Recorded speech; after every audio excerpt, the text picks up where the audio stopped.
છે 40 સ્ટાફ. અરે તમે 30 વર્ષથી ગુજરાતમાં ચલાવો છો તો તમારા છોકરાના સામા માંગા હોવા જોઈએ ને.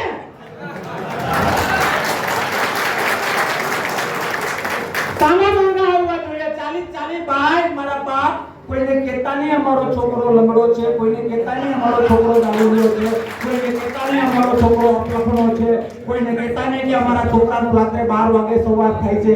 એના વખાણ કરતો જાઓ. 40 જણા ઉમરેઠની જનતાને ઓલું બનાવો જાઓ. એટલે તમને બે હાથ અને ત્રીજું માથું જોડીને વિનંતી કરું છું કે લોકશાહી ખતરામાં છે.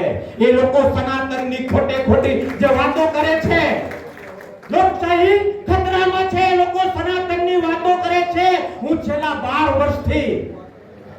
12 વર્ષથી મીડિયાના માધ્યમથી અને સ્ટેજના માધ્યમથી બીજેપીને લલકારી રહ્યો છું કે તમારામાં ઓકાત હોય ને, ઓકાત તો સનાતન શું છે, હિન્દુત્વ શું છે, આવો સ્ટેજ ઉપર.